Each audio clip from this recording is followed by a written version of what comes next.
Bismillah ar-Rahman ar-Rahim. Good morning. Welcome, Ambassador Zamir Akram. Today we will be discussing his book, the recent book that's The Security Imperative, Pakistan's Nuclear Deterrence and Diplomacy. Ambassador Zamir Akram is advisor to SPD, that is Strategic Plans Division. He is a career diplomat and a very rich experience of serving in various capitals. So we'll ask him about his book and some of the issues that he has discussed. Ambassador Akram, welcome, sir. Thank you so much. Give us a brief rundown about this book, what this book is about.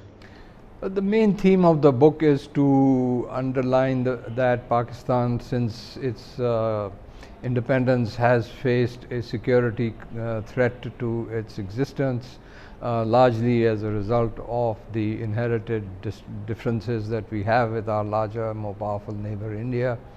And also because of how the international situation has evolved over the years. And in the beginning, of course, Pakistan, as we know, relied on the Western powers, the United States, to ensure its security, joint security pacts.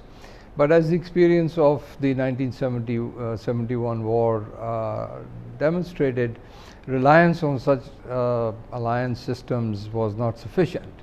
And therefore, it was felt at that time that we needed to have an indigenous deterrent capability. And this became all the more urgent after the Indian nuclear test of 1974 and the Indian acquisition of nuclear weapons, in addition to their numerical advantage in conventional weapons against Pakistan, made it imperative for Pakistan to pursue a nuclear weapons program for credible deterrence. And that's why I've named this book, I've called this book The Security Imperative. And then since we decided to launch this program, our diplomacy has played a major role in providing the space to pursue this program, enabling us to enhance our capabilities.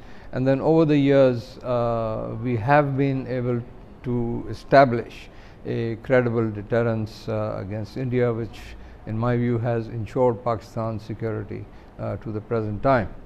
The reason that I wrote this book is also that I wanted to give a Pakistani perspective, because largely Pakistan's nuclear program has been written about by Americans or Indians or the British, and there is their own perspective. I wanted to give a perspective from our side, and the need for this Pakistani perspective was made clear to me in my interaction with a lot of Pakistanis, whether they were colleagues in the Foreign Office or even officials or students, academics, whose knowledge was mainly based on Western or Indian sources. And so I felt that there is a need to bring this out. What are the peculiar dynamics that, first of all, led us to acquire these weapons, as I said, the security imperative, and then how we have managed to maintain credible deterrence over the years. So that's the purpose of writing this book. Great, sir. As our viewers already know, that you have a very rich experience in dealing with in bilaterals with major powers, the key countries who matter, and you have also been involved in Pakistan's nuclear policy over the last many decades. What is different in this book that has not been presented in other books written by Pakistani scholars? Okay, so I think one of the key distinctions is that during my career, as you mentioned, I have served in various capitals that are important for Pakistan, in particular India, as well as the United States and the United Nations with the Conference on Disarmament, First Committee, etc. So I've had this personal experience of dealing with this issue with these countries at the bilateral level as well as at the multilateral level. So I have used extensively my own notes from those exchanges. For instance, during the Benazir Bhutto Clinton talks on the removal of sanctions, the Pressler sanctions on Pakistan. I was a part of the dialogue, and so a lot of the information that is here is based on that experience, and then we went through a process which ultimately was called the Brown Amendment, and how that amendment was pursued, how difficult it was, the kind of opposition we met even from the Clinton people in the Clinton administration. Then in the United Nations, particularly in the Conference on Disarmament, when we took a position against the start of negotiations on a fissile material cutoff treaty, I was the ambassador, the permanent representative to the Conference on Disarmament, and the book explains how and why we had to take the position that we did, because any kind of treaty that would not ban the existing stocks of fissile material would be inherently unfair for Pakistan, because there is a big gap between the fissile material stocks of India and Pakistan. And so this book explains why and how we achieved that objective. And then, there are, as you remember, the US and India signed the so-called 123 agreement, the Civilian Nuclear Cooperation Agreement.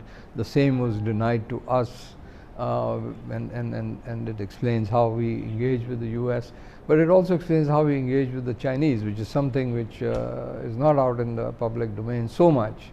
How we entered into a civilian nuclear cooperation agreement with China, and the result of that is, as we see, the K2 and KT3 projects. I'll come to this because that's one interesting part. Yeah, so a lot of this is based on my own experience. Yeah. A lot of it is, some of it is also based on records of the Foreign Office. For instance, I go into how we took a decision not to sign the Non-Proliferation Treaty, and why we decided not to sign the Non-Proliferation Treaty, what our internal discussions were, whether or not to sign the Comprehensive Test Ban Treaty, and why we decided not to do that. So there's a lot in there that is based on material that's not public as of now, up till now. Well, the problem is that there has always been, in my view, a Western bias or discrimination against any Muslim country acquiring nuclear weapons capability. That is never stated in the West, but it is inherent. I could sense it. And for that reason, if you see the history of the sort of US-led Western approach towards nuclear non-proliferation, for instance in South Asia, way back when the Chinese exploded their first nuclear device, and I mentioned this, that there was actually serious thinking within the US that the US should assist India to acquire these weapons as a deterrent against China, and help the US deter. So it clearly shows that there was no serious opposition to this kind of proliferation by India. Then in 1974, when the Indians did explode a nuclear device, there was really no action to punish the Indians or to ensure that the Indians roll back. What they had actually done was to illicitly transfer fissile material meant for peaceful uses towards weapons production. And so there was no attempt to cancel the deal or reverse the deal. In fact, the US entered into an agreement to continue supplying nuclear fuel to India. But the Samington Amendment and the other pieces of legislation that were adopted in the US did not punish India in any way, but prevented or were aimed at preventing any other country, which obviously was Pakistan, from going down the same road. And so it became extremely difficult for Pakistan to pursue its program as compared to what the Indians had done.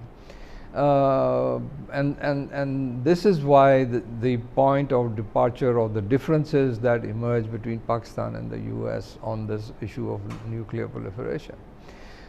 They were not ready to accept or appreciate that Pakistan had a legitimate security concern. Our diplomacy tried at that time, after '74, to engage the international community as well as the P5 in evolving arrangements, either international or regional arrangements, which would prevent the further proliferation of nuclear weapons and which would actually ensure against the use or threat of use of nuclear weapons. But all those initiatives, while they were adopted by an overwhelming majority in the United Nations, did not actually prevent the Indians from pursuing their program. And so it was absolutely clear that we needed to do the same. The big break, I would say, came in 1970, in the 80s, basically, after the Soviet Union invaded Afghanistan, which in my book I call that, the chapter is called Strategic Space, because the US needed Pakistan's cooperation in combating the Soviets in Afghanistan.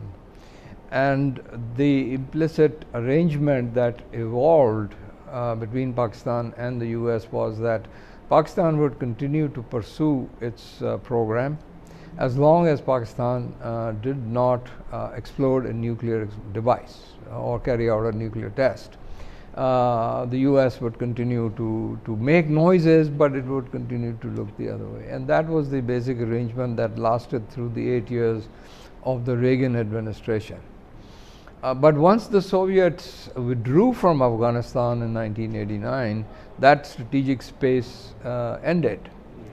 And we see that almost immediately in October 1990, the Pressler sanctions were imposed on Pakistan. Then, of course, we come to 1998. And there the Americans tried to take or said that they are taking a balanced approach towards both countries. But there again, first and foremost, the Americans were more focused on what Pakistan was doing and were blindsided when the Indians carried out their tests in May 1998. And then again, the emphasis or the focus was on Pakistan not to follow suit, as Clinton said. And there was tremendous pressure on Pakistan not to do that, but we withstood that pressure. After that, again, the US policy has followed a different tangent in terms of involving India in a dialogue which eventually led to the Civilian Nuclear Cooperation Agreement, the NSG waiver. But the same privileges or the same treatment was denied to us. But on our side, I think the one spot or the one issue that caused problems and continues to cause problems was this black market in nuclear trade or nuclear commerce, for which Dr. A.Q. Khan was blamed, although there were nationals from about 22 different countries, including Western countries, that were involved in this. And in fact, it's only Pakistan that took some action. The others actually did not take any action at all against the networks that they had set. So this is recognized by the International Atomic Energy Agency. And then in my book, I go into great details of how no action was taken against people who were involved in this network from Switzerland, from so many different other countries. Yeah, I think that's one fascinating account of proliferation or the international nuclear black market. And Ambassador Zamir Akram has also highlighted the fourth customer issue, who was the fourth customer of this international nuclear black market. But there's an important which was India, we should say that. Which was India, yeah, definitely. And you have reference to the Western scholars, the credible US scholars, who have named that it was essentially India, the fourth customer, because they had this uranium, they had this urge of pursuing the uranium enrichment path also. So that's how they acquired. I would like you to just briefly tell us about the Pakistan-China civil nuclear cooperation. There's so many misconceptions that Pakistan has been held by China in terms of military also, and whether China is eligible to transfer civil nuclear power plants after becoming member of the NSG. So if you could just briefly address those issues. Okay, first of all, I think it's very important for us to clarify one of the misconceptions that I have tried to address, which is a Western promoted narrative that Pakistan really did not have any capability to put together a nuclear weapon or pursue a nuclear weapons program, and that all this was handed over to Pakistan by China, which is absolutely totally incorrect. Actually, in reality, way back in the late 50s, early 60s, there was a tremendous amount of nuclear learning in Pakistan as a result of the efforts indigenously, as well as through the efforts of some of our leading scientists of those days, who did some pioneering work. And then because of the Atoms for Peace program, where we again were involved in the peaceful uses of nuclear energy, leading to the construction of the Canop reactor in Karachi, the Pinstack research reactor here near Islamabad. So we had the capability, there was no doubt. We had the intellectual capability, we had the technological know-how, the scientific know-how to do it. And then when after 1974 the Indian test and Mr. Bhutto convened this famous meeting in Multan, where he brought together all these nuclear scientists and tasked them to pursue this. So we already had a base from where to build. And of course that, despite the sanctions, we built it in pieces and small components which we put together. Now at that time in the 70s, after the Indian test particularly, we had also approached the Chinese to help us in the development of a civilian nuclear program. And the result of that was the development of the Chashma 1 and 2 reactors, which are 300 megawatt reactors.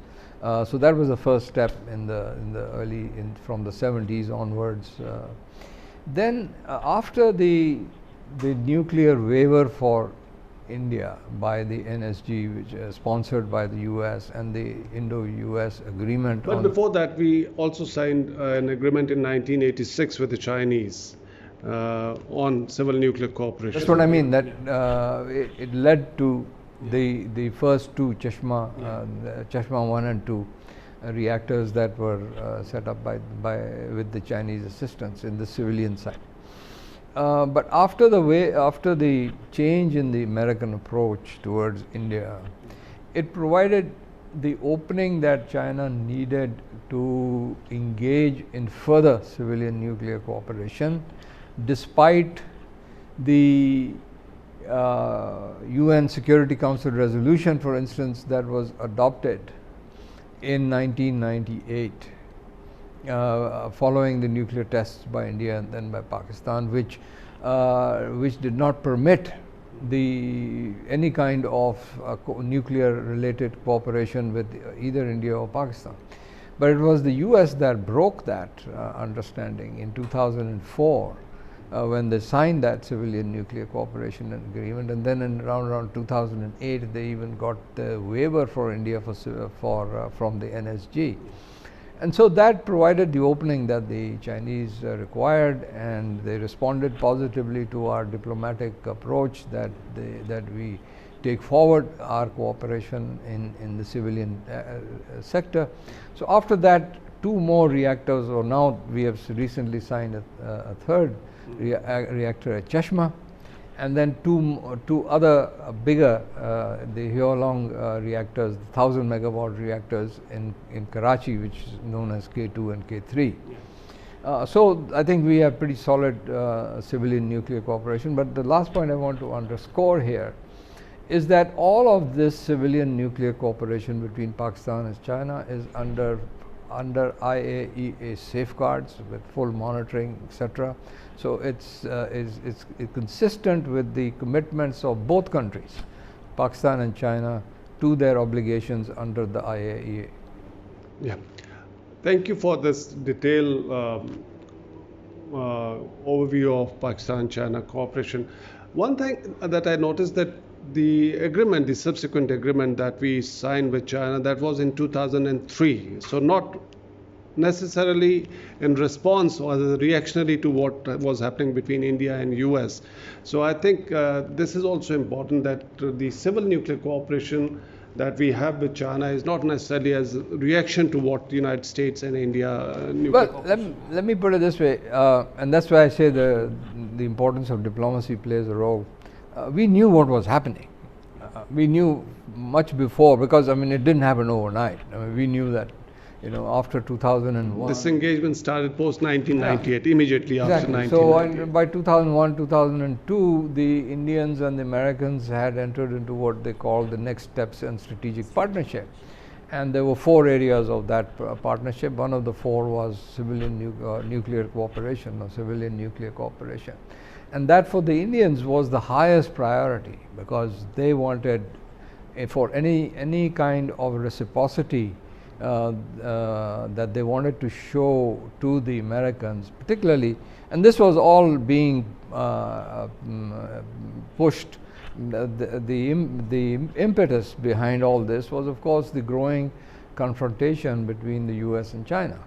And so the Americans were really keen on using the Indians as a counterweight to the Chinese, and that helped, and that was in the Indian interest as well. It still is.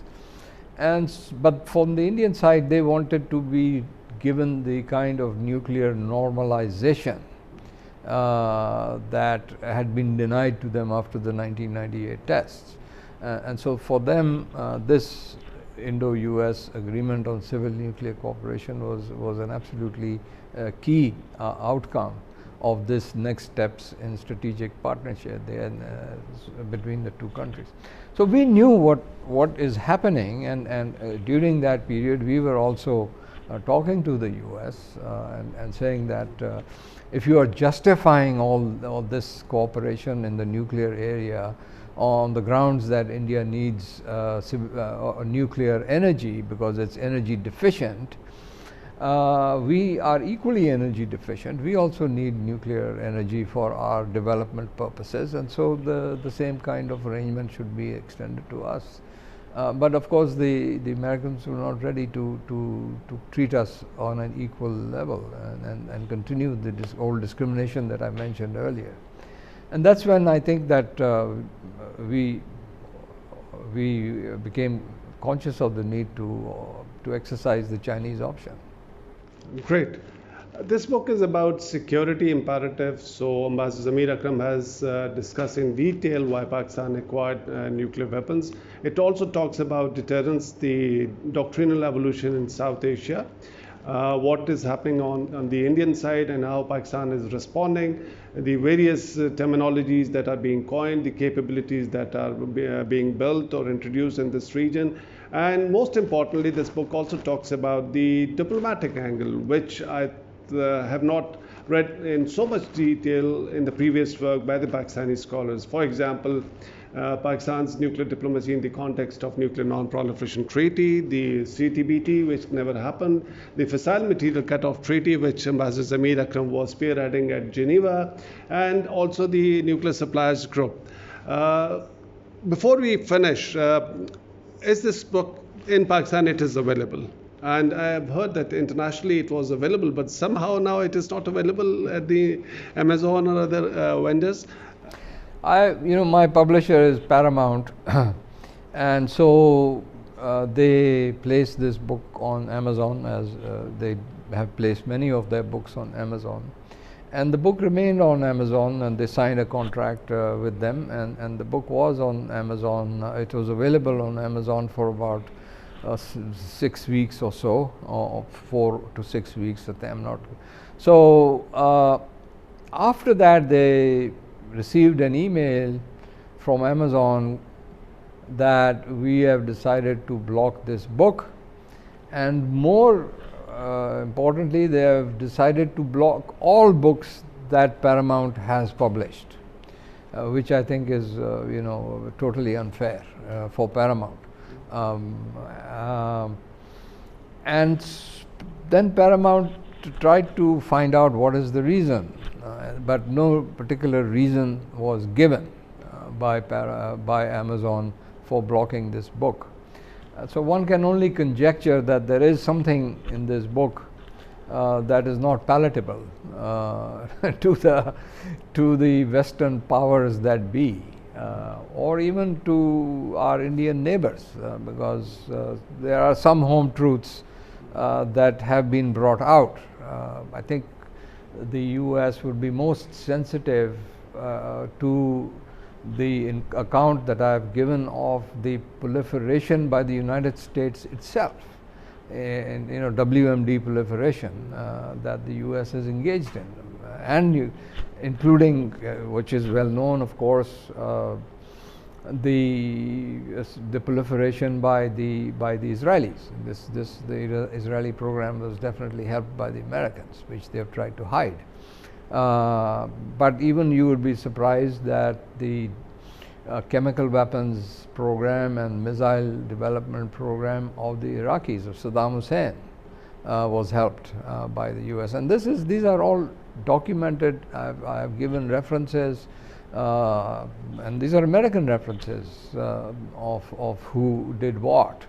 And then of course there's a lot about Indian proliferation prior to trying to catch the AQ Khan network. But and the irony is, and I've written this, the irony is that when the Americans had concluded the civilian nuclear cooperation agreement, and the American officials were claiming, such as Condoleezza Rice, that India has a so-called impeccable non-proliferation record. And as I was then serving in DC, and I challenged it. I said, how can you people say this? You know all this, the facts. You know the fact, we know the fact. I mean, not only has India proliferated itself, the 1974 tests, 1998 tests, but it has been engaged in chemical weapons and biological and other kinds of WMD proliferation with Iraq, with Iran and others. You know this, and you've actually sanctioned people. The Indian scientists, Indian organizations, and the Americans who brazenly responded that some of them are still under sanctions. So you can't have a dialogue on this issue with them on the basis of logic and legality. It's they think they are powerful, and so they can do whatever they want. But we also, as I said, are not without options, and we have exercised those options. So nobody should be we should not be apologetic about this claim that they make against us, and that's again one of the most powerful reasons that I wanted to bring this out, that there is no need for Pakistan to be apologetic about its program.